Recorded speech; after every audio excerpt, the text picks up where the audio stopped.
Oui, je crois qu'il y a quand même une chose qui est importante. L'éducation est un élément essentiel, mais il y a aussi les choix que l'on fait.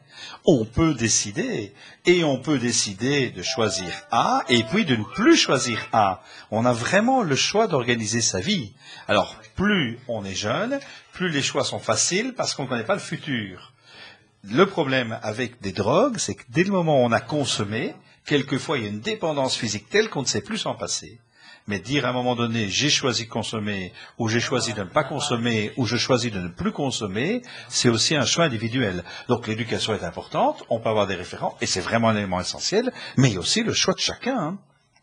Donc pour moi, ça va pas avoir avec l'éducation. Si l'éducation joue un rôle, certes, parce que si les parents en parlent pas ou si les parents laissent faire les choses, sont trop laxistes ou quoi, voilà, maintenant qu'est-ce qu'il faut faire, être trop laxiste ou pas assez, parce que quand on est trop autoritaire, on met trop d'interdits et l'esprit jeune, il est quoi, il voit un interdit, il veut passer au-dessus. Donc voilà, je suis d'accord, éducation d'un côté, faire de la prévention, c'est sûr. Maintenant, quel est la bonne chose à faire?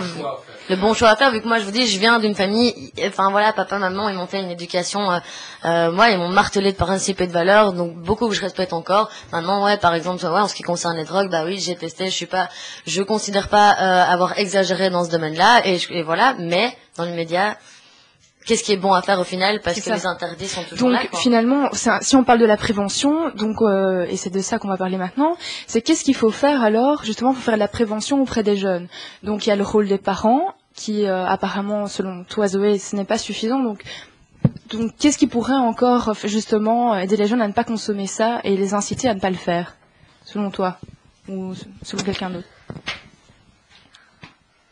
Ok, moi une des choses que je vois par exemple dans la prévention, c'est c'est expliquer vraiment expliquer de manière néfaste, de manière claire le côté néfaste que peuvent avoir les drogues, simplement comme le cannabis. On minimalise beaucoup trop le cannabis et il y a des études quand même assez récentes qui ont quand même montré que un bête joint de cannabis, ça va un peu sur le mental, donc sur le cerveau, provoquer des défaillances et parfois irréversibles, pas forcément irréversibles, mais ça peut faire des gros dégâts. Et donc ne serait-ce qu'expliquer ça aux jeunes et pas leur dire simplement c'est mal, et ben ce serait peut-être un peu plus cohérent, parce que si tu dis simplement à un jeune ce que tu vas faire c'est pas bien, je te l'interdis, ça, voilà, le jeune il voit juste quoi, il voit l'interdit, c'est tout, et que quel que soit l'interdit, qu'il soit réellement dangereux ou pas. Ici, quand on parle de cannabis, je pense que faut se rendre compte, il faut davantage jouer de la prévention là-dessus, c'est dire aux jeunes que voilà, c'est peut-être qu'un joint, c'est peut-être qu'un peu d'herbe mélangée à du tabac et le tout roulé dans une feuille.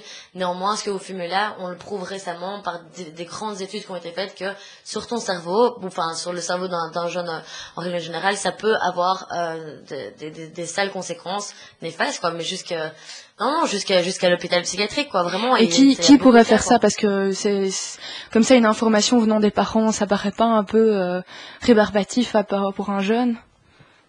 Ouais, je sais pas. Oui, bonne question. Mais non, parce que il faut ça. Ouais.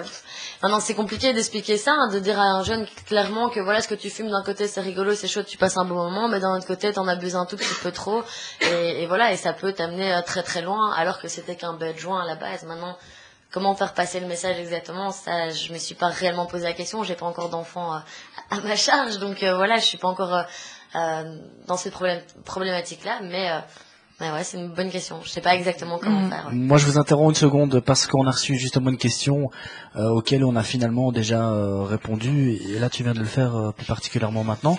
Donc c'est une jeune fille qui a 14 ans qui témoigne en disant qu'elle a tiré sur sa première taffe de cigarette à 12 ans, et j'ai essayé le 1er juin à 13 ans, dû aux fréquentations, aux problèmes à l'internat aussi, donc j'imagine qu'elle y est. Ben moi, je voulais dire que ça n'a rien à voir avec le regard des autres, c'est plus un choix personnel. Ma réaction envers la sèche, c'est tout simplement une passade, ou plus pour se prouver de quoi on est capable, pour franchir les interdits et surtout montrer qui on est, et prouver qu'on a grandi. Idem pour la drogue et l'alcool.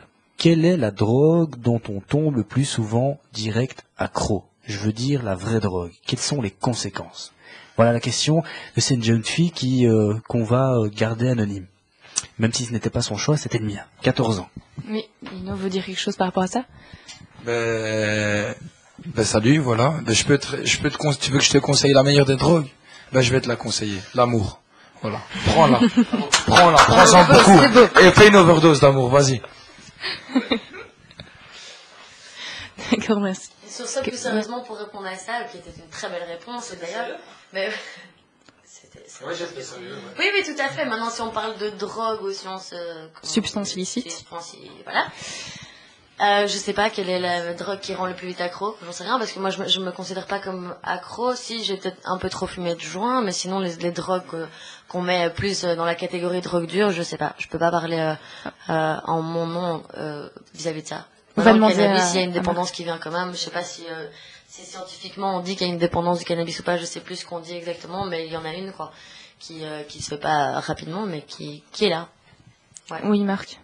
Oui, en fait, toutes les drogues rendent accro, mais pas nécessairement à la même vitesse. Tout ça, ça dépend ce qu'on trouve dans la drogue. La cigarette, par exemple, avec la nicotine, rend accro très rapidement, à condition d'en fumer un certain nombre. C'est pas parce qu'à 8 ans on a tiré sur une cigarette qu'on est encore accro à 10 ans ou à 14 ans. Mais si on en fume tous les jours, on peut considérer qu'en quelques années, on devient dépendant. Et une des problématiques que l'on a chez les jeunes, c'est que généralement à 16 ans, ils sont dépendants, alors que les parents découvrent qu'ils fument. Et ils disent, tu devrais arrêter de fumer, alors qu'on devrait les sevrer. C'est différent.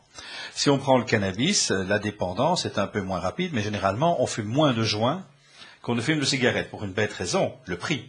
La cigarette coûte moins cher que le joint. Si on prend l'alcool, on devient aussi accro assez vite. Mais ça peut prendre 5, 6, 7 ans, ça dépend de la consommation d'alcool qu'on a. Alors, je ne vais pas dire que c'est pas parce qu'on est complètement beurré un jour qu'on va devenir dépendant, mais l'alcool, on peut le voir comme ça. Quelqu'un qui ne sait plus se passer, soit de vin, soit de bière, soit de briseur, soit de mélange n'importe quoi tous les jours, là, il y a une dépendance. Pourquoi? Parce que c'est à ce moment-là qu'on voit cette dépendance. Alors, on peut prendre la même chose avec d'autres. Les autres drogues, c'est un peu difficile à d'estimer des dépendances parce qu'on a très peu d'informations dans la mesure où on a très peu de recul. Si vous prenez, par exemple, les solvants, si vous prenez d'autres, les jeux, par exemple, qui est aussi une drogue, là, le recul est très récent, puisqu'on ne voit pas beaucoup de personnes qui peuvent s'en sortir. Mais aujourd'hui, par exemple, on a vu des accros aux jeux sur Internet, ou même des accros à Internet, qui font que dans certains pays, certains jeunes ne savent plus du tout s'en passer. Vous voyez qu'on peut être accro à plein de choses, et rapidement. Oui, Nino. Je voudrais réagir là-dessus moi pour un exemple personnel, voilà. Moi j'ai quelqu'un de ma famille, voilà, qui a des problèmes avec le jeu. Il s'est fait interdire des casinos et il existe des thérapies et même des médecins spécialisés dans ce type de thérapie. Et ça, pour toutes les drogues qu'il y a, même pour les jeux vidéo, ça existe. Et ça, on le souligne pas beaucoup et on n'en parle pas assez. Et je voudrais qu'on en parle assez. Et là, tantôt, vous parlez de relations sexuelles aussi non désirées. Eh ben, ces choses-là, par inadvertance, ça peut arriver. À cause du jeu, même à cause du jeu, ou ces choses-là, ou ces milieux-là. Voilà. Mm-hmm. Oui, Marc. Oui, il faut bien distinguer ce qui est désiré et ce qui est protégé. Hein. Ce sont des choses différentes. Mais effectivement, les conséquences, ce qu'on ne parle pas assez souvent, c'est des conséquences de la drogue. Alors on peut en parler au niveau individuel, ça c'est le niveau de dépendance, mais aussi en parler au niveau social et au niveau du cercle d'amis, etc. Alors si au début on peut croire qu'on peut se retrouver par exemple entre buveurs parce que c'est sympa, ça fait un peu gain d'œil d'étudiant, il faut reconnaître que ça peut avoir des côtés sympathiques. Très vite, dans toutes les drogues, ce qu'on voit, c'est que les véritables accros consomment seuls. Et donc, quelqu'un qui fume des joints seul est plus accro que quelqu'un qui les fume en groupe. Quelqu'un qui boit de l'alcool seul et en cachette, c'est quelqu'un qui est sans doute alcoolique. Et donc, on le voit plus fort. Et maintenant, ce que moi, je me rends le plus malheureux, c'est quand je vois des gens qui sont en dessous d'un porche, d'un bâtiment, derrière une porte d'un bâtiment et qui sont à 2 ou 3 à fumer leurs cigarettes dans le froid. Aujourd'hui, parce que c'est ce qui s'est passé, c'est qu'on a eu un phénomène assez étonnant avec l'interdiction de fumer dans les lieux publics, dans les bureaux, c'est que les fumeurs se retrouvent. Et ce qu'on voit, nous, et ça n'était plus apparu depuis 2 ans, et maintenant c'est revenu, c'est qu'il y a plus de fumeurs aujourd'hui que par le passé. Il y en a plus, et notamment dans la tranche, alors ce ne sont plus les ados ici, mais les 18-30 ans. Ça veut dire qu'il y a une dépendance plus forte. Ça veut dire aussi que malgré l'augmentation du prix du tabac, il faut reconnaître que c'est pas bon marché, et qu'aujourd'hui, on risque purement et simplement de se retrouver avec des problèmes de santé publique dans 20 ans. Malheureusement. Ok. Et je suis un ancien fumeur, je tiens à le préciser. Ah, c'est bien.